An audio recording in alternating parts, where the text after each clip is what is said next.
Vedare tinokuchingamidzai zvekare kune chimwe chirongwa pano paZim-Facebook Secrets and Confessions. Tadzoka zvekare nemamwe mamessages. Rekedzai tibva tapinda mumamessages edu atadzoka takakubatirai.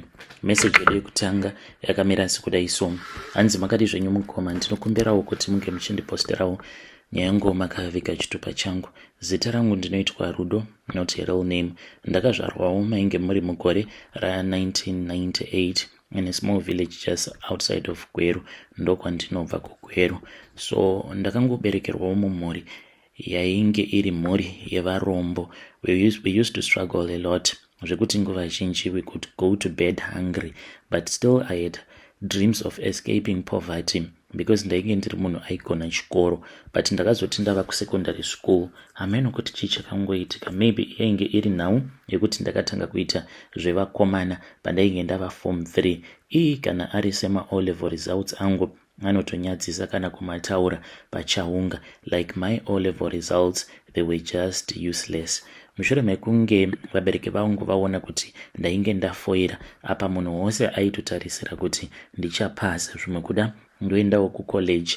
Ndainge ndichida kuzoita teacher muupenyu hwangu, but zvakabva zvachizoramba. The only choice that I had, pane vamwe vatete hanzvadzi yababa vakabva vachizoti vaikwanisa kunditsvakira basa samaid, but ndakati ndatsvakirwa basa mukoma, ndo pandakabva ndachizotanga kushungurudzwa neavo vandainge ndichishandira vaigara zvekare makaremo muGweru mutown.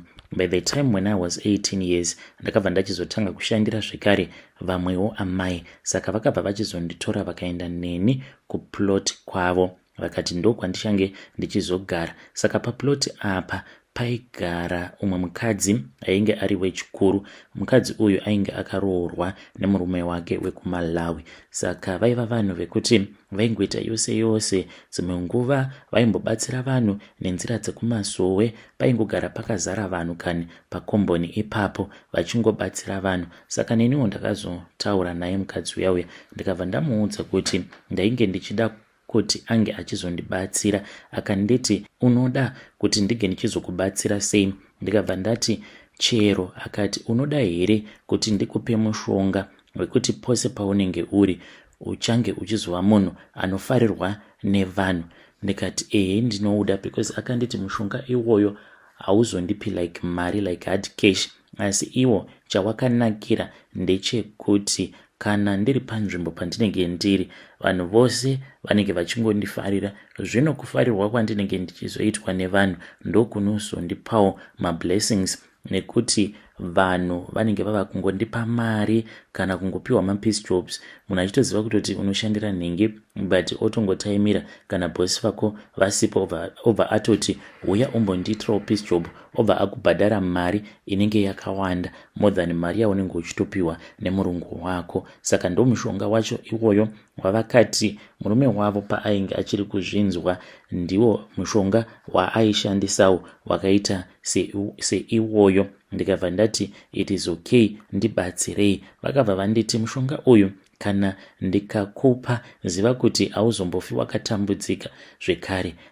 Vakanditi mushonga iwoyo wavainge vachida kundipa hakusi kuti ndainge ndichazova mupfumi kwete, asi vakati mushonga uyu wandakupa haumbofi wakatambura, uye zvekare uchange uchizongogara uri mudzimba dzevanhu vanenge vaine mari, zvekuti kana vanhu vanenge vachikuona havatombozozvizivi kuti iwewe unenge uri maid. Vanozotozviziva mushure mekunge wavaudza, nekuti munhu wose wauchange uchizoshandira anenge achitokufarira. Dzimwe nguva otogumisidzira ava kutovenga vana nehama dzake achifarira iwewe. Vakanditi, mwanangu, but unofanira kuti unge uchizozviziva kuti mushonga woga woga uyo unokupa laki unenge uine kamhiko dzaunenge uchifanira kuti unge uchizotevedzera. Ndikabva ndati aiwa, hazvina kana basa, mhiko dzacho ininika ndinokwanisa kana kungodzitevedzera. Vakanditi unofanira kuti unge uchiziva kuti une mhiko dzaunofanira kuti unge uchitevedzera.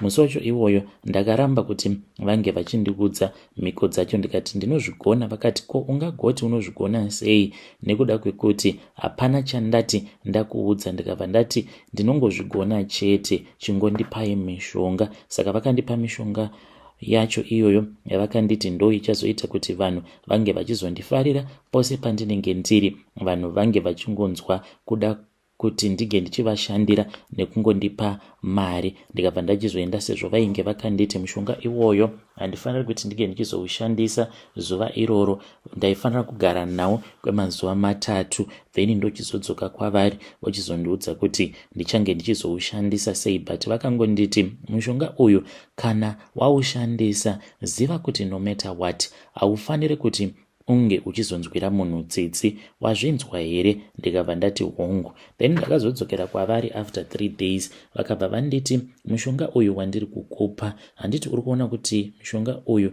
iwo wakaita kunge mafuta? Ndikati hongu, because vakandipa mushonga uyu uri mune kamwe kanyanga kainge kari kadiki diki. Vakanditi mafuta awa unofanira kuti unge uchizomashandisa, but handizivi kuti uchazvifambisa sei, because panapa hapana mwana mucheche. Ndikati zvinotoda kutoti ndinge ndichizotoushandisa paine mwana mucheche. Vakanditi hongu, nekuti zvaunenge uchifanira kuti unge uchiita ndezvekudai so, unoutora mushonga uyu wouzanganisa nemafuta awa, then kana wauzanganisa nemafuta wobva wachizozora mumaoko ako. Asi kana wazora mumaoko ako, haufaniri kuti unge uchizoita more than 3 hours usina kubata kamwana kacheche uchitamba nako. Vakanditi mwana iyeye mucheche waunenge wazobata mushure mekunge wazora mafuta awa, mwana iyeye ndiye achazoita kuti iwewewo pose paunenge uri unge uchizofarirwa nevanhu. Ndikabva ndati zvakanakai, ndichambofunga kuti kwandingawana mwana mucheche ndikupi. Ndakangoti ndichiri kutaura navo, ndikabva ndati pakomboni rekwakati muri kuzviziva kuti kune umwe mukadzi akabva mukubetserwa ane mwana mucheche. Vakabva vanditi angazokubvumidza here kuti unge uchizobata mwana wake? Ndikati ndichaita plan. So vakabva vachizondipa umwe mushonga zvekare, vakabva vanditi ndikuona kuti une chido chaizvo, saka kana wazoenda ikoko handisi kuda kuti unge uchizoita disappointment yekuti anozoramba kuti unge uchizobata mwana wake. Ndiri munzira mukoma ndakashandisa zvekare mushonga uyo wavainge vanditi ndiwo mushonga wandichashandisa, kuitira kuti mukadzi wacho iyeye kunyange tainge tisingawirirani but titotanga kutowirirana musi wacho iwoyo. So mukoma ndakabva ndachizouzora mushonga uya ndiri munzira, then ndikabva ndachizotora nyanga iya ndikabva ndachizozora mafuta aya. Mushure mekunge ndazora mafuta, ndokubva ndachizosvika zvangu pakomboni paya. Ndakasvikapo pakomboni paya ndokubva ndatanga kutaura naye nyaya. Akabva achizondipa mwana wake because pane zvaainge achida kuita mumba. So ndakasara ndichipuruzira mwana uya kufesi kwake. Ndakamupuruzira ndichimupuruzira kufesi kwake, then ndokubva achizobuda zvake. But mwana wake ainge ava kungogomera achingoti achiratidza kuti ainge asingachadi kuramba akabatwa neni. I think kuti mwana iyeye ainge ava kutonyumwa kuti pane zvandainge ndichiita naye. So akabva achizotora mwana wake, ndikangogarawo ndokubva ndachizodzokera hangu kukomboni kwandainge ndichigara. Vakabva vachizondiudza kuti mukadzi wandainge ndichishandira ndainge ndisingachafaniri kuramba ndichingomushandira because naiyewo vakati vainge vaine mishonga yavainge vakamugadzirira. Vakabva vati mishonga iyoyo yandakamugadzirira mukadzi uyu nemishonga yandakupa hazviwirirani, saka unofanira kuti ungochidzokera kugweru kumba, then kana wadzokera kugweru ndinozviziva chete kuti uchawana basa. So mushure mekunge ndadzokera kugweru ndobva vakazondifonera amai vai vachindiudza kuti mwana uya wandainge ndakamboenda ndikanobata hanzi ainge akazoendeswa kuchipatara, akazonoshayikirako kuchipatara. But ipapo handina kukwanisawo kunyumwawo kuziva kuti ndini ndainge ndakazvikonzeresa. Ndakangoti zvimwe kuda hamenowo kuti chii chainge chakaitika.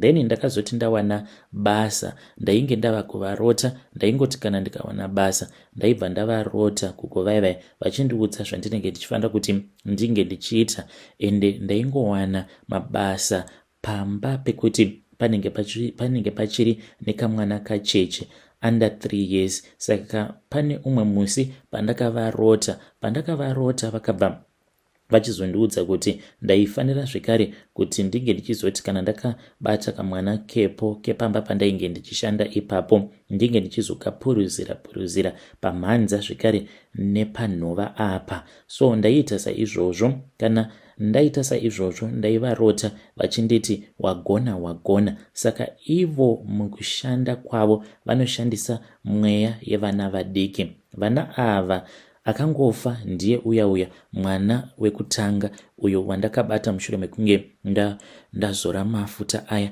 awo avakandipa. Kubva ipapo kusvika pari zvino aiwa hapana kana umwe mwana akazofa zvekare. Vanoti ivo vakazozvigadzirisa nekuti hazviite kuti pose pandinenge ndashanda then mwana wepo obva achizofa vakati vanhu vanozogumisidzira vanyumwa zvino. So ndakazoti ndawana zvekare basa mugweru makaremo ndichingochinja ndichiti pano ndashanda pano ndasiya. Ndaingoti pandinenge ndashanda mwana wepo anogumisidzira ava mwana wekuti anenge aine musikanzwa. Ndo matangiro acho azvinoita kudzamara mwana iyeye ava kusaresponda, ava kusafarira kusocializa nevanhu uye zvekare kunyange ukadana zita rake anenge ava kusakwanisa kana kuresponda. Ndozvavakandiudza, but chirwere chacho varungu vanoti autism. Saka vana vose ava vanotopedzisira vava kutorwara neautism, vava autistic. Pose pandashanda mwana wepo ndinozobvapo mwana iyeye ava autistic. Saka ivo vakati vanotora mweya wemwana uyo wandinenge ndabata then vanozoushandisa mweya wacho iwoyo. Ivo vachitaura neni vakanditi hanzi zvinenge zviri temporary, vanongoshandisa mwana iyeye until kana ava ne4 kana kuti 5 years then mwana wacho anobva achizoita right. But mukomanachi handione sekunge ichokwadi ini. Kunyange pandakataura navo ndikabva ndati asinai gogo, ko ingawani makati vana ava kana vava ne5 years vamwe vacho vanenge vava kutokwanisa kutotaura uye zvekare vanenge vasisina behavior sebehavior iyoyo yandinoona muvana vacho ivavo vanenge vatorerwa mweya nagogo vachishandisa mumatare avo kuti vange vachizobatsira vanhu vachishandisa mweya yevana vadiki. Vakabva vangonditi vanoita right mani, ko iwewe zvinei newe, vachaita right nekufamba kwenguva. So right now ndiri kunoko kuSouth Africa. Pane imwe couple yekuchechi kwedu, ivo havazvizivi kuti ndo zvandiri mukomanashe. Ndakauyawo kuno kuSouth Africa. Pandakauya kuno kuSouth Africa mainge muri mugore ra2021. Sezvandakuudzai kuti ndiri munhu wekuti ndinongofarirwa. Izvozvezve kunyange ndikanzi ndasangana nemafollowers enyu vanotogumisidzira vazotondiudza kuti vanenge vachitoda kutoti ndige ndichizotoita maid wavo. Ndo zvandiri, ndo mishonga yacho iyoyo yandakapiwa. Saka mugore ra2021 pane imwe couple yakauya kuZimbabwe, ndokubva tachizosangana kuchechi. Yainge iri Big Sunday. Mushure mekunge tasangana kuchechi vakabva vangondifarira, vakabva vachizondiudza kuti ivo vainge vachifunga kudzinga musikana wavo webasa. Vainge vachishandirwa noumwe muSouth African uyo wandichangotiwo Lerato. Saka vakati maid wavo muSouth African hanzi ainge ava kungogara achingodhimanda mari plus nema off days asingaperi. Vakabva vati vainge vafunga kumudzinga basa. Vanhu vane mari, ndikangoti it's a middle class,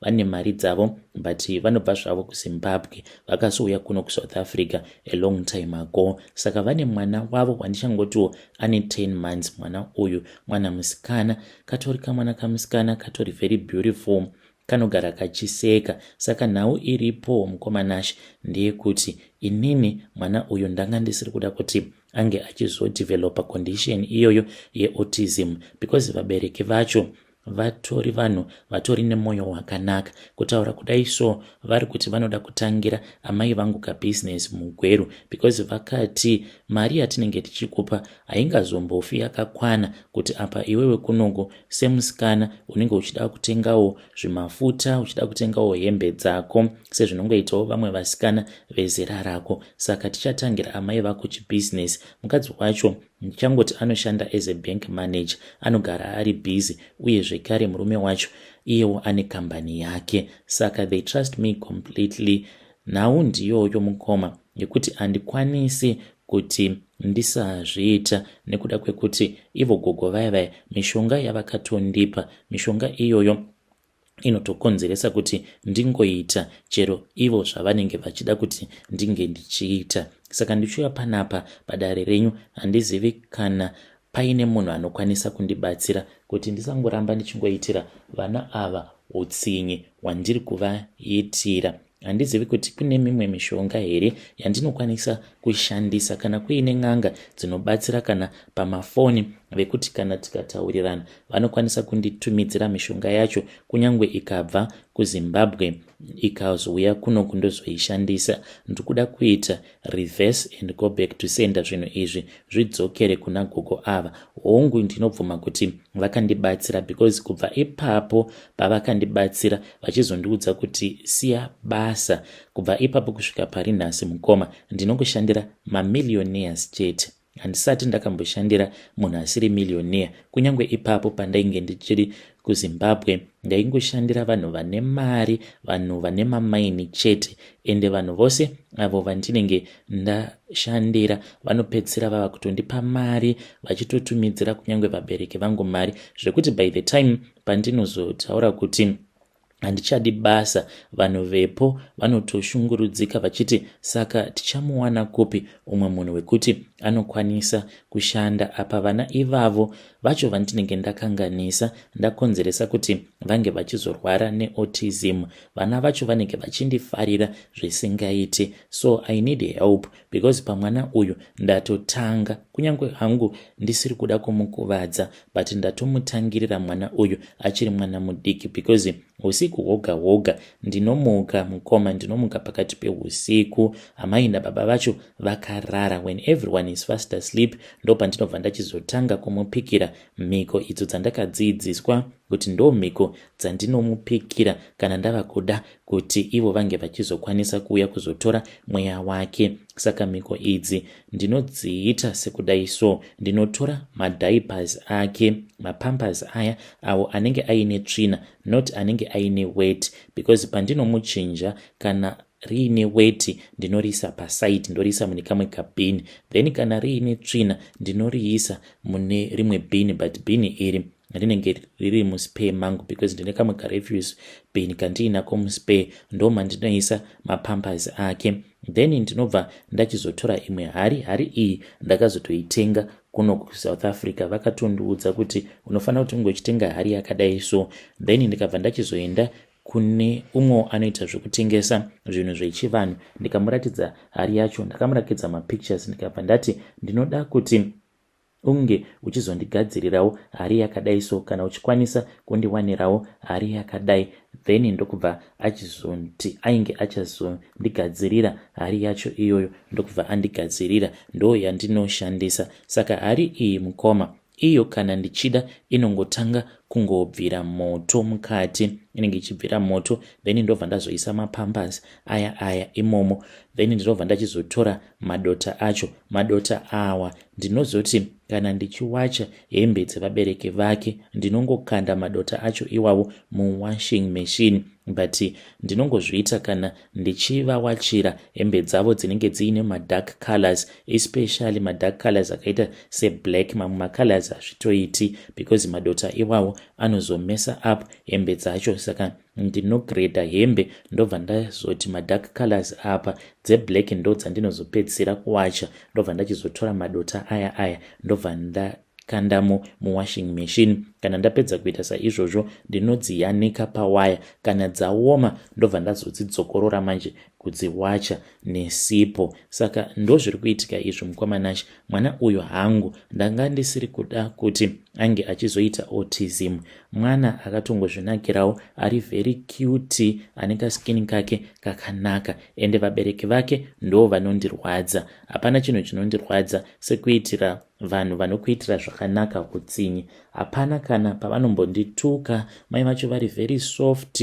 She grew up in a good home, she is a Christian woman, titose tinonamata. Dzimwe nguva vanototikurudzira kutsanya, ende kana tikatadza kutsanya kusvika na4 vanobva vati ngatichidyei zvedu because now it is 12 o'clock. Saka munhu atongori nemwoyo wakanaka, haana kana basa nezvakawanda mukadzi uyu, but ndikuda kuitira mwana wake hutsinye. Kana mukandipostera nyaya yangu ndiziveseiwo, ndichange ndichizotevererawo ndiri mucomment section. Chandanga ndichida ndechekuti kana paine munhu wamunoziva wandinokwanisa kutaura naye wekuti anokwanisa kundipa mishonga, kunyange akatumidzira mishonga yacho kubva kuZimbabwe ndoishandisa, so that zvinhu zvose zvakaiswa pandiri, mishonga yose yagogo avo vakandibatsira idzokere hayo kwavari, noti kuti inodzokera kunovakuvadza. Semunhu wekuti anoita zveun'anga, you never know kuti anenge aine simba rakaita sei. Saka zvekuzotanga kurwidzana nen'anga ndinenge ndisingadi zvangu, but chandiri kungoda ndechekungoti zvingoitawo go back to sender, zvodzokerawo kwavari mune zvakanaka. Inini ndongoendererawo mberi ndichishanda, because vanhu ava vandiri kushandira I think kuti ndinokwanisa kutoraramisanawo navo kwenguva yakareba ndichivashandira, ende kana vakatondipawo mari ivowo vachipawo vabereki vangu mari, I think zvinenge zvakanaka. There is no need yekuti ndizongoramba ndichingoshandisa mishonga yekudiwa nevanhu apa ndichivakuvadzira vana vavo. Vedare ndo message iyo yandakatumidzirwa ichibva kuna vanzvadzi vedu. Ngatizamei kuti tinge tichitaura navo vanzvadzi vedu ava mucomment section. Zvakangooma hazvo vedu wemwanasikana uyu ari kushandisiwa. Hanzi izvezvi chinondirwadza ndechekuti pane mumwe mukadzi anogarawo kudhuze nekwatinogara. Hanzi mukadzi uyu anogara akandimudhurira, anoti kana hanzi vana bosi vangu vasipo anouya pamba obva anditi, saka iwe hausi kuda kundishandira, sei usiri kuda kundishandira iwewe? Tariraone kuti ndiri kunetswa nemwana wangu. Yo, strange things indeed they do happen in this world.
ngidinga igazi, ngidinga igazi, ngidinga igazi.